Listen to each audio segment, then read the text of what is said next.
Kahit anong gawing sitadin nyo kami, nakikita malabo bang mga mata? Baka luminaw yan pag pinahuli ko kayong dalawa.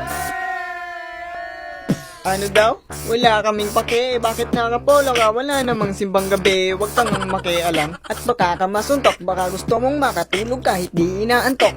Sino bang takot? Huwag nyo nga kaming angasan. Di kami madadala sa estilo nyong tigas-tigasan. Ang sarap nyo sampalin. Ang sarap nyo ring itulak. Ganyan daw talaga pag merong alcohol sa utak. Baka gusto mong ngampasin kita ng bote. Kayo yung gumagala, kayo dapat hinuhuli. Gusto ko tong mga to, huwag nyo nga kaming idamay. Sino ba kayo? Baka gusto nyo na ng away. Makinig na lang kayo bago pa ako mapikon. Bigyan na nga kayo ng pagkakataon. Pasalamat nga kayo at hindi agad kayo hinuli. Ngayon sabihin nyo kung anong gusto nyong mangyari. Kahit anong sabihin nyo ay di kami aalis. Ba't kami maniniwala? Ano kayo? Mga pulis? Baka gawin kayong pulutan. Kayo ang umalis at huwag nang makipagkulitan. Sumunod na lang kayo at huwag nang makipagtalo. Pumasok at huwag nang matigas ang ulo. Ilang beses nga ba kayong pagsasabihan? Nakainom kayo kaya mukhang sinasapian.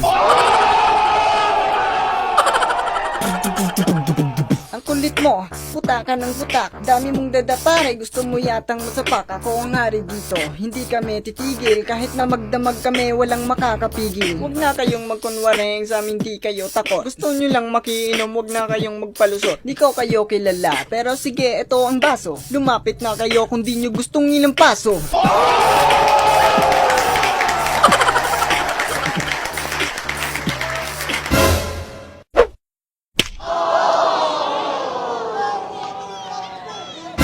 Uy, Mayor!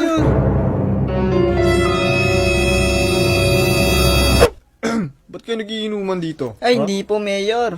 Ano lang po to? Milk.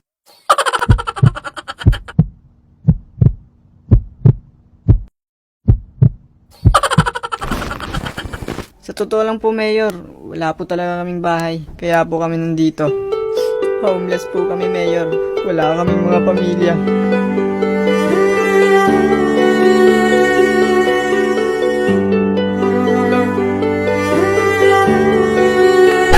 Tay, uwi na daw po kayo, sabi ni nanay. Uwi na ako. Ay, ako din. Tawag na ako ng asawa ko. Ops, saan kayo pupunta? Dito muna. Di ba't sabi nyo na di kayo titigil? Tutal kanina pa ako nang gigigil. Sige, patuloy lang sa pag-inuman. Pagkatapos niyan, punta tayo. Saan? Sa kulungan.